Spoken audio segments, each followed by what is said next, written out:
ವೀಕ್ಷಕರಿಗೂ ಸುವಾಸನ ಪ್ರಪಂಚದ ಮತ್ತೊಂದು ವಿಡಿಯೋಗೆ ಸುಸ್ವಾಗತ. ನಿಮ್ಮೆಲ್ಲರಿಗೂ ಗೊತ್ತಿರೋ ಹಾಗೆ ನಾನು ಜಪಾನಲ್ಲಿ ವಾಸವಾಗಿದ್ದೀನಿ. ಆಲ್ಮೋಸ್ಟ್ 10 ವರ್ಷ ಬರ್ತಾ ಇದೆ. ಇನ್ನೊಂದು 8 ತಿಂಗಳೇನೋ 10 ವರ್ಷ ಆಗುತ್ತೆ. ಸೊ 9 ವರ್ಷದ ಮೇಲೆ ಆಯಿತು ಬಂದೆ. ನಾನು ಈ ದಿನ ನಿಮಗೆ ಜಪಾನಲ್ಲಿ ಯಾವ ರೀತಿ ಕೆಲಸ ತಗೊಳ್ಳೋದು ಅನ್ನೋದ್ರ ಬಗ್ಗೆ ಮಾತಾಡೋಕ್ಕೆ ಇಷ್ಟಪಡ್ತೀನಿ. ತಡ ಮಾಡ್ದೇ ಒಂದು ಡೇಟಾ ಚಾರ್ಟ್ ತೋರಿಸ್ತೀನಿ ನಿಮಗೆ.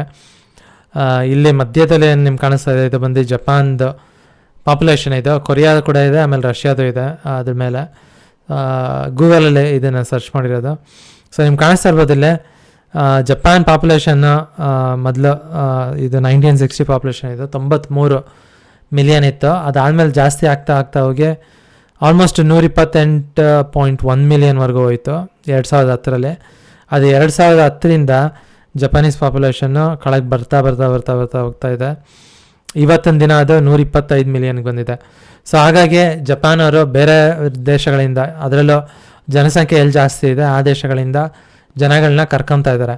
ಆದರೆ ತುಂಬಾ ಆಪರ್ಚುನಿಟಿಗಳಿದ್ದಾವೆ. ನೀವೇನಾದರೂ ಜಪಾನಲ್ಲಿ ಕೆಲಸ ಮಾಡಬೇಕು ಅನ್ನೋಂಥ ಏನಾದರೂ ಒಂದು ಆಸೆ ಇದ್ದಲ್ಲಿ, ಒಂದು ರೀತಿ ಹೇಳಬೇಕು ಅಂದರೆ ಒಳ್ಳೆ ದೇಶ ಇದು. ನೀವೇನಾದರೂ ಕೆಲಸ ಮಾಡಬೇಕು, ಫಾರಿನ್ ದೇಶದಲ್ಲಿ ಏನಾದರೂ ಕೆಲಸ ಮಾಡಬೇಕು ಅಂತ ಯೋಚನೆ ಮಾಡಿದರೆ ಒಂದು ಒಳ್ಳೆ ದೇಶ, ಮಾಡ್ಬೋದು. ಒಳ್ಳೆ ಎಕ್ಸ್ಪೀರಿಯೆನ್ಸ್ ಸಿಗುತ್ತೆ, ಚೆನ್ನಾಗಿ ದುಡ್ಡು ಮಾಡ್ಬೋದು.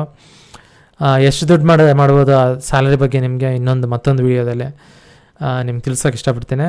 ಆಮೇಲೆ ಕಾಸ್ಟ್ ಆಫ್ ಲಿವಿಂಗ್ ಕೂಡ ಎಷ್ಟಿದೆ ಅನ್ನೋದು ಕೂಡ ನಿಮಗೆ ಬೇರೆ ಒಂದು ವೀಡಿಯೋದಲ್ಲಿ ತಿಳ್ಸೋಕ್ಕೆ ಇಷ್ಟಪಡ್ತೀನಿ. ಆದರೆ ಈ ವಿಡಿಯೋದಲ್ಲಿ ನಾನು ಕೆಲಸ ಯಾವ ರೀತಿ ತಗೊಳ್ಳೋದು ಜಪಾನಲ್ಲಿ ಅನ್ನೋದ್ರ ಬಗ್ಗೆ ಹೇಳೋಕ್ಕೆ ಇಷ್ಟಪಡ್ತೀನಿ.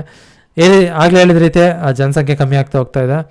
ಹಾಗಾಗಿ ಜಪಾನು ಬೇರೆ ದೇಶಗಳಿಂದ ಜನರುಗಳನ್ನ ಕರ್ಕೊಂಡು ಎಕಾನಮಿ ಏನಿದೆ ಅದು, GDP ಏನಿದೆ ಅದು ಬೆಳೆಯೋ ರೀತಿ ಮಾಡೋಕ್ಕೆ ನೋಡ್ತಾ ಇದ್ದಾರೆ. ಹಾಗಾದರೆ ಆದರೆ ಜಪಾನಲ್ಲಿ ಒಂದು ಪ್ರಾಬ್ಲಮ್ ಇದೆ. ಏನು ಅಂದರೆ ಇಲ್ಲಿ ಜನಗಳು ಅವ್ರ ಭಾಷೆನ, ಜಪಾನೀಸ್ ಭಾಷೆ ಏನಿದೆ ಅದನ್ನು ಎಲ್ಲ ಕಡೆ ಉಪಯೋಗಿಸ್ತಾರೆ. ರಿಸರ್ಚ್ ಇರ್ಬೋದು, ಇಲ್ಲಾಂದರೆ ಯಾವುದೇ ಇರ್ಬೋದು, ಡಾಕ್ಟ್ರುಗಳಿರ್ಬೋದು, ಇಲ್ಲಾಂದರೆ ಏನೇ ಇರ್ಬೋದು. ನಮ್ಮ ದೇಶಗಳಲ್ಲಿ ನಾವೇ ಈ ಎಕನಾಮಿಕ್ಸ್ ಬಗ್ಗೆ ಇರ್ಬೋದು, ಇಲ್ಲ ಮೆಡಿಸಿನ್ ಬಗ್ಗೆ ಇರ್ಬೋದು, ಇಂಜಿನಿಯರಿಂಗ್ ಇರ್ಬೋದು, ಇದೆಲ್ಲ ಯುರೋಪಿಂದ ಇಂಡಿಯಾಗೆ ಬ್ರಿಟಿಷವ್ರ ಮೂಲಕ ಬಂತು. ಹಾಗಾಗಿ ನಾವೆಲ್ಲನೂ ಇದು ಏನಿದೆ ಇದೆಲ್ಲ ಇಂಗ್ಲೀಷಲ್ಲೇ ಕಲಿಬೇಕಾಗುತ್ತೆ. ಕನ್ನಡದಲ್ಲೂ ಇಲ್ಲಾಂದರೆ ಹಿಂದಿಲಿ, ಕನ್ನಡ ಕೆಲವೊಂದು ಭಾಷೆಗಳಲ್ಲೇ ನೀವು ಮಾಡ್ಬೋದು. ಬಟ್ ಆದರೆ ಸಾಕಷ್ಟು ಏನೋ ಕಾರಣಗಳಿದ್ದು ಮಾಡೋಕ್ಕಾಗೋದಿಲ್ಲ. ಆದರೆ ಜಪಾನಲ್ಲಿ ಅವರು ಏನು ಥಾಟ್ ಲೀಡರ್ಸ್ಗಳೇನಿದ್ರು, ಆವಾಗಿನ ಲೀಡರ್ಸ್ಗಳೇನಿದ್ರು, ಅವರು ಪ್ರತಿಯೊಬ್ಬರೂ ಚೆನ್ನಾಗೆ ಒಳ್ಳೊಳ್ಳೆ ರೀತಿ ವಿಷಯಗಳನ್ನ ಕಲಿಬೇಕು, ಒಳ್ಳೊಳ್ಳೆ ಬುದ್ಧಿ ಬೆಳೆಸ್ಕೊಬೇಕು, ನಮ್ಮ ದೇಶನ ಚೆನ್ನಾಗಿ ಬೆಳಿಬೇಕು ಅಂತೇಳಿ ಪ್ರತಿಯೊಂದೂ ಏನು ಯುರೋಪಲ್ಲಿ ಏನಿತ್ತು ಅದನ್ನೆಲ್ಲ ಜಪಾನೀಸಿಗೆ ಟ್ರಾನ್ಸ್ಲೇಟ್ ಮಾಡಿ, ಏನೇ ಆದ್ರೂ, ಎಂಥ ಸೈಂಟಿಫಿಕ್ ರಿಸರ್ಚ್ ಇರ್ಬೋದು, ಏನೇ ಇರ್ಬೋದು, ಎಂಥ ದೊಡ್ಡ ವಿಷಯ ಆದ್ರೂ ಅದು ಜಪಾನೀಸ್ ಲ್ಯಾಂಗ್ವೇಜಲ್ಲಿ ಕಲಿಯೋಂಥ ಅವಕಾಶವನ್ನು ಮಾಡಿಕೊಟ್ಟಿದ್ದಾರೆ. ಸೊ ಹಾಗಾಗಿ ಎಲ್ಲನೂ ಜಪಾನೀಸ್ ಭಾಷೆಯಲ್ಲೇ ಕಲಿತಾರೆ. ಹಾಗಾಗಿ ಬೇರೆ ಭಾಷೆ ಯಾವುದು ಅವ್ರಿಗೆ ಗೊತ್ತಿಲ್ಲ ಸಾಮಾನ್ಯವಾಗಿ. ಆದರೆ ಇದು ಒಂದು ಆಪರ್ಚುನಿಟಿ ಕೂಡ, ಇದು ಒಂದು ಏನಂತಾರೆ ಚಾಲೆಂಜ್ ಕೂಡ. ನೀವೇನಾದರೂ ಜಾಪನೀಸ್ ಭಾಷೆ ಕಲಿತ್ರೆ ನಾನು ನಿಮಗೆ ಯಾವ ರೀತಿ ಕಲಿಬೋದು, ಅದನ್ನು ಯಾವ ಲೆವೆಲ್ಗೆ ಹೋದರೆ ನಿಮಗೆ ಕೆಲಸ ಗ್ಯಾರಂಟಿ ಸಿಗುತ್ತೆ ಅನ್ನೋದ್ರ ಬಗ್ಗೆ ಇಲ್ಲಿ ಮಾತಾಡ್ತೀನಿ ನಿಮಗೆ. ಬಟ್ ಫಸ್ಟ್ ಸೊ ಹಾಗಾಗಿ ಇಂಗ್ಲೀಷ್ ಯಾರಿಗೂ ಬರೋದಿಲ್ಲ ಅಥವಾ ಬೇರೆ ಯಾವುದೇ ಭಾಷೆಗಳು ಬರೋದಿಲ್ಲ. ಹಾಗಾಗಿ ನಿಮ್ಗೇನಾದರೂ ಜಾಪನೀಸ್ ಕಲಿತ್ರೆ ನಿಮಗೆ ಇಲ್ಲಿ ಪಕ್ಕಾ ಕೆಲಸ ಸಿಗುತ್ತೆ, ಯಾವುದೇ ಒಂದು ಡೌಟ್ ಇಲ್ಲ. ಯಾಕೆ ನಾನು ಸಾಕಷ್ಟು ಜನನ ಮೀಟ್ ಮಾಡಿದ್ದೇನೆ, ಫಿಲಿಪೀನ್ಸ್, ವಿಯೆಟ್ನಾಮು ಈ ರೀತಿ ಕಂಟ್ರಿಗಳಿಂದ ಬರ್ತಾರೆ. ಎಜುಕೇಷನ್ನು ಕೂಡ ಇರೋದಿಲ್ಲ ಅವ್ರಿಗೆ ಅಷ್ಟು ಸಾಮಾನ್ಯವಾಗಿ. ಅವ್ರು ಇಲ್ಲಿಗೆ ಬಂದು ಸ್ವಲ್ಪ ಜಾಪನೀಸ್ ಕಲ್ತ್ಕೊಂಡು ಒಳ್ಳೊಳ್ಳೆ ಕೆಲಸಗಳು ತಗೊತಾರೆ. ಸಾಮಾನ್ಯವಾಗಿ ಇಂಡಿಯಾದಲ್ಲಿ ಒಳ್ಳೆ ಎಜುಕೇಷನ್ ಸಿಗುತ್ತೆ ಜನಕ್ಕೆ. ಇಂಜಿನಿಯರಿಂಗ್ ಡಿಗ್ರಿ ಇರ್ಬೋದು, ಇಲ್ಲಾಂದರೆ ಬೇರೆ ಯಾವುದೇ ಡಿಗ್ರಿಗಳಿರ್ಬೋದು, ಆರಾಮಾಗೆ ತಗೊಬೋದು. ಆದರೆ ಒಂದು ಮಿಸ್ಸಿಂಗ್ ಏನು ಸ್ಕಿಲ್ ಏನು ಅಂತಂದರೆ ಜಾಪನೀಸ್ ಲ್ಯಾಂಗ್ವೇಜು. ಅದನ್ನು ಕಲಿತ್ರೆ ನಿಮಗೆ ಆರಾಮಾಗೆ ಎಲ್ಲಿ ಕೆಲಸ ಸಿಗುತ್ತೆ. ಸೊ ಯಾವ ರೀತಿ ಕಲಿಯೋದು, JLPT ಅಂತ ಇದೆ. ಇದು ಬಂದು ತುಂಬಾ ಫೇಮಸ್ ಇದೆ, ಜಾಪನೀಸ್ ಲ್ಯಾಂಗ್ವೇಜ್ ಪ್ರೊಫಿಷಿಯನ್ಸಿ ಟೆಸ್ಟ್ ಅಂತ ಅನ್ಕೊತೀನಿ ಫುಲ್ ಫಾರ್ಮ್ ಬಂದು. ಸೊ ಇದರಲ್ಲಿ 5 ಲೆವೆಲ್ಗಳಿದ್ದಾವೆ. N5ಇಂದ N1ವರೆಗೂ. ನಿಮಗೆ ಮೋಸ್ಟ್ಲಿ ಇಲ್ಲಿ ಕೊಟ್ಟಿರ್ಬೋದೇನೋ ಅಂತ ಅನ್ಕೊತೀನಿ. ಓಕೆ,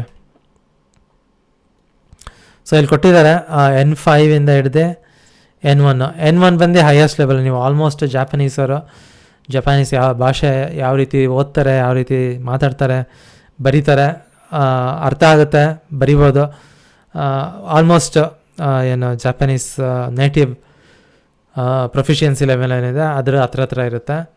N5 ಬಂದು ಬೇಸಿಕ್ ಲೆವೆಲ್ ಇದೆ. ಸೊ ಇದ್ರ ಮಧ್ಯೆ ಇರೋದು ಹಂಗೆ ಇದೊಂಥರ ಲ್ಯಾಡರ್ ಇದ್ದಂಗೆ ಎಣಿ ಇದ್ದಂಗೆ N5 ಇಂದ ಸ್ಟಾರ್ಟ್ ಮಾಡಿ N1ವರೆಗೂ ಹೋಗ್ತೀವಿ. ನಂದೀಗ N2 ಇದೆ. ಸಾಮಾನ್ಯವಾಗಿ ಈಗಿನ ಕಂಪ್ನಿಗಳು N3 ಇದ್ರೆ ಕರ್ಕೊಂತ ಇದ್ರು ಮೊದಲು. ಬಟ್ N2 ಏನಾದರೂ ನಿಮಗೆ ಅಲ್ಲೇ ಇಂಡಿಯಾದಲ್ಲೇ ಈಗ ಬೆಂಗಳೂರಲ್ಲಿ ಕೂಡ ಸಾಕಷ್ಟು ಜಾಪನೀಸ್ ಲ್ಯಾಂಗ್ವೇಜ್ ಸ್ಕೂಲ್ ಇದೆ, ಆನ್ಲೈನಲ್ಲಿ ಕೂಡ ಕಲಿಬೋದು ನೀವು.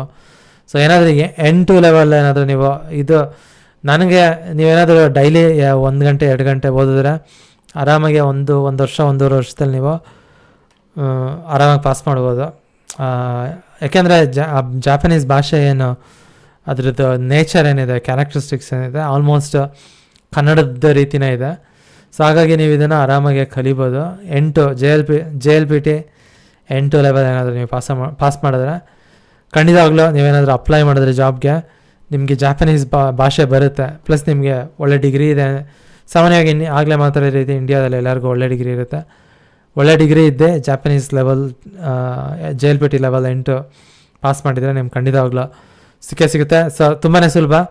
JLPT exam N2 level pass ಮಾಡಿ. N3 ಮಾಡಿದ್ರೂ ನೀವು ಟ್ರೈ ಮಾಡ್ಬೋದು. ಬಟ್ N2 ಏನಾದರೂ ಮಾಡಿದ್ರೆ ನೀವು ಖಂಡಿತವಾಗ್ಲೂ ಸಿಗುತ್ತೆ. ಸೊ ಅಷ್ಟು ಒಂದು ರೀತಿ ಹೇಳಬೇಕು ಅಂದರೆ ಸುಲಭವಾದಂಥ ಒಂದು ದಾರಿ ಇದು. ಜಪಾನಲ್ಲಿ ನೀವೇನಾದರೂ ಕೆಲಸ ಮಾಡಬೇಕು ಅಂತಂದರೆ, ತಗೊಬೇಕು ಅಂತಂದರೆ ಟ್ರೈ ಮಾಡಿ ನೋಡಿ. ಫಸ್ಟ್ N5 ಕಲೀರಿ, ಆಮೇಲೆ N4 ಕಲೀರಿ. ನೋಡಿ ನಿಮ್ಗೇನು ಅನಿಸುತ್ತೆ. ನಿಮ್ಗೇನಾದರೂ ಕಲಿಯೋಕ್ಕೆ ಏನಾದರೂ ಸಹಾಯ ಬೇಕು, ಇನ್ನೂ ಏನು ಇದ್ರ ಬಗ್ಗೆ ಮಾಹಿತಿ ಬೇಕು ಅಂದರೆ ಖಂಡಿತವಾಗ್ಲೂ ಕಮೆಂಟ್ ಮೂಲಕ ತಿಳಿಸ್ಕೊಡಿ. ನಾನು ನಿಮಗೆ ನನ್ನ ಕೈಲಾದಷ್ಟು ಮಾಹಿತಿನ ತಲುಪಿಸ್ಕೊಡ್ತೀನಿ ಅಂತ ಹೇಳ್ತಾ ಈ ನನ್ನ ವೀಡಿಯೋನ ಮುಗಿಸೋಕ್ಕೆ ಇಷ್ಟಪಡ್ತೀನಿ. ಧನ್ಯವಾದಗಳು.